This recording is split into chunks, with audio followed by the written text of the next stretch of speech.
Bienvenidos una vez más a La Familia en Vivo. Hoy vamos a hablar y a continuar con nuestro tema de crianza. Habíamos hablado en nuestra sesión pasada de cómo todos los padres tenemos una muy buena intención en el momento de educar a nuestros hijos, pero muchas veces actuamos o reaccionamos más desde el automatismo que tenemos de cómo nos han creado a nosotros o caemos en los extremos, ya sea muy autoritarios, muy permisivos o muy negligentes. Entonces, hoy vamos a tratar de identificar una manera que nos lleve a balancear nuestra crianza de una manera respetuosa, con calidez afectiva, pero también con autoridad. Y el primer paso para lograr esto es conocer a nuestros hijos. Y muchas veces, o los papás ponemos la mirada o el foco en conocer a nuestros hijos desde las diferentes dimensiones. Entonces estudiamos su motricidad, cuándo camina, cuándo es lo correcto para que entre al baño, cuál es su proceso de maduración, cuándo es correr, o nos centramos en la parte de su cognición, cuál es su pensamiento, cuándo debe hacer sumas, restas, o en el lenguaje, cuándo empieza a hablar, cuándo empieza a desarrollar, digamos, como estas habilidades, o la parte social, pero pocas veces miramos el desarrollo neurobiológico o neuropsicológico de nuestros hijos, que es lo que nos da la base para entender cuáles son sus necesidades reales. Entonces, soñarnos una crianza respetuosa que mire las necesidades de nuestros hijos, una crianza donde amemos, donde haya conexión, sin necesidad de acudir al castigo, pero sí poniendo los límites, parte de acá, de este primer punto, de empezar a mirar las necesidades de base.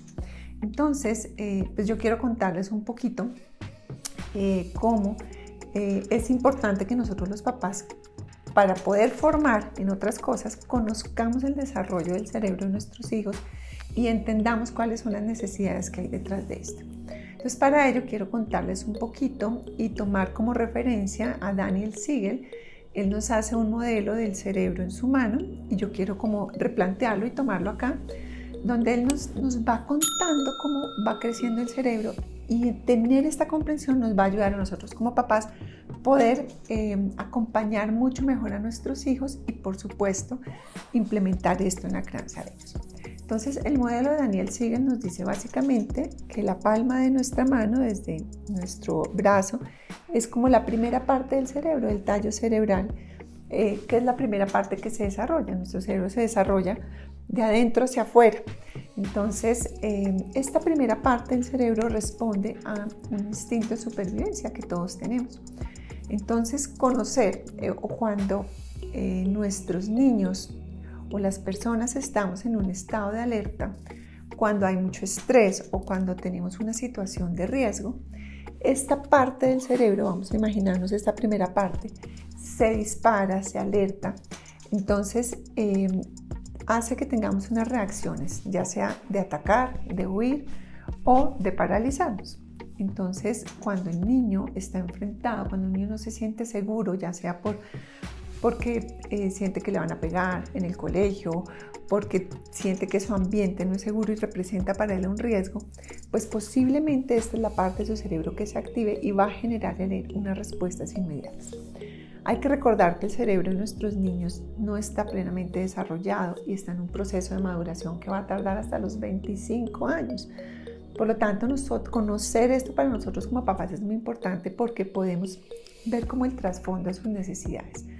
Los niños tienen necesidades de seguridad principalmente, de apego, de conexión y de tener esa capacidad de creación. Entonces, esta primera parte del cerebro responde a esa necesidad de seguridad. Si nuestros niños se sienten seguros, pues van a poder, digamos, tener la facilidad de comportarse de una manera segura y generar independencia, si no va a ser muy difícil. La segunda parte del cerebro es nuestra zona límbica. Daniel Siegel la representa con esta partecita. Es la que se construye de manera posterior a nuestra parte de abajo. Entonces, en esta parte de nuestro cerebro está todo el mundo emocional.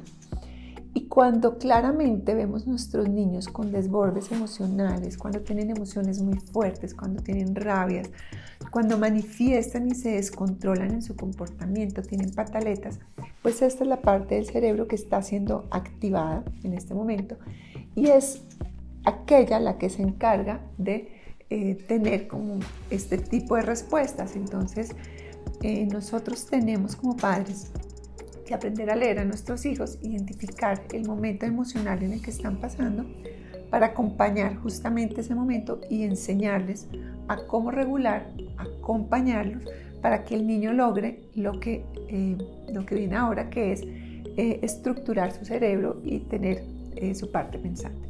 Entonces, la tercera parte del cerebro, hablábamos de un tallo cerebral, que es la parte de la supervivencia, nuestra zona límbica, que es esta parte de la mitad, que controla toda la parte emocional, y esta parte emocional funciona como un puentecito que conecta con lo que llamaríamos la corteza cerebral. Vamos a suponer que ese es el cerebro y que se cierra así.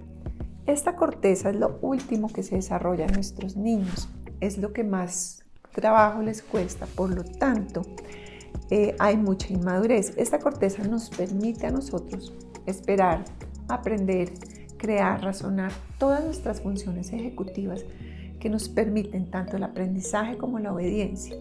Entonces, para que nuestros niños tengan la capacidad de regular su cerebro, necesitamos, uno, que se sientan bien y que sus necesidades estén cubiertas. Entonces, ellos tienen que sentirse seguros, en un ambiente seguro, agradable, que los papás no se conviertan en una amenaza, porque uno puede ser la amenaza cuando los grita, cuando los regaña. Inmediatamente el cerebro del niño se desintegra.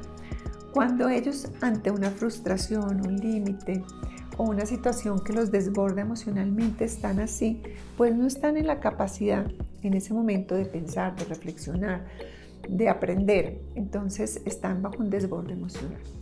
Por supuesto, cuando entendemos de la neuropsicología cómo funciona el cerebro de nuestros hijos, podremos cambiar un poco la mirada e interpretar, aprender a leer a nuestros hijos que están en un desborde emocional y ayudarlos. El segundo paso, aparte de conocer a nuestros hijos, es empezar a ayudarlos y acompañarlos en cómo regular ese proceso emocional, cómo regular sus emociones, sus desbordes, para poder llegar a un cerebro integrado, equilibrado, que les permita obedecer el límite, por supuesto, que hay que poner siempre. Entonces, para poder lograr esta conexión con nuestros hijos, para poder acompañarlos de una manera, digamos, más coherente, pues el primer paso es conocer cómo funciona su cerebro. Y el segundo paso es acompañar. Entonces, no es suficiente con que, bueno, yo conozco que mi hijo tiene desbordes emocionales y su zona límbica es la que lo maneja, sino cómo yo como papá puedo acompañar a mi hijo a que ese desborde emocional pueda sanarse. Entonces, digamos, de alguna manera, voy a ilustrarlo acá. Esta es nuestra parte del cerebro que responde a la supervivencia, la reptiliana, que cubre todas nuestras necesidades de seguridad. Cuando estas necesidades están cubiertas, cuando el niño se siente seguro, entonces yo debo como papá garantizar que hay un entorno seguro, que el niño se siente bien, que no hay ninguna amenaza alrededor. Digamos que de alguna forma viene una zona límbica, que es la parte emocional, la vamos a representar como este puentecito que une y permite que el cerebro al final, digamos, esté integrado como una luz verde que nos permite aprender. Entonces, cuando nosotros logramos que el cerebro de nuestro niño esté integrado, es el momento de empezar a formar y empezar a educar, de poner el límite, de decirle, hacer la reflexión que sea necesaria, de fomentar su creatividad, de enseñar las virtudes y los hábitos que queremos formar en nuestros hijos. Entonces, la base para toda educación, para toda crianza, es entender el trasfondo que hay detrás del comportamiento, porque muchas veces nos quedamos en el comportamiento. Entonces, cuando comprendemos desde la neurociencia, cuando miramos el fondo que tiene el comportamiento de nuestros hijos, nos permite tener no solo una mirada mucho más compasiva de lo que pasa, entender las necesidades, que a eso es a lo que apunta la crianza respetuosa, comprendamos las necesidades de nuestros hijos para no atropellarlos, para no ir en contra de lo que les está pasando, y nos ayuda a cambiar la mirada. Es decir, yo ya no voy a mirar una reacción de un niño que tiene una pataleta o que pega un grito o que hace determinada cosa como un niño maleducado que necesita un pellizquito para que se porte bien, sino que todo lo contrario, voy a cambiar mi mirada y voy a poder ver que es un niño que tiene en este momento una necesidad, que posiblemente su cerebro no se ha regulado o no le ha quedado fácil integrarse, que tiene un desborde al cual yo como adulto puedo acompañar, puedo darle herramientas para que logre integrar su cerebro y logre estar en su momento ideal para poder aceptar el límite. Esto no significa que entonces le va a permitir todo lo que quiera o que voy a ser muy permisivo. Todo lo contrario, es ayudarle a que él logre autonomía, a que él logre controlar su emoción, para que él logre a largo plazo tener esa capacidad de autodominio y poder controlar su propio comportamiento. Por el contrario, si yo acudo al castigo, solamente me enfoco en el comportamiento, no voy a tener una mirada compasiva, sino una mirada que juzga su mal comportamiento sin comprender cuál puede ser su necesidad real que hay de fondo, y acudo al castigo, al pellizco, porque es la manera que tengo para controlar el comportamiento. Entonces no se trata de controlar el comportamiento, sino de mirar como una mirada amorosa que necesita mi hijo para ayudarlo a transitar la emoción, para ayudarlo a pasar el mal momento, pero a su vez poniéndole el límite y haciendo que comprenda que él tiene que seguir con unos límites, pero aceptando y entendiendo la expresión de sus emociones.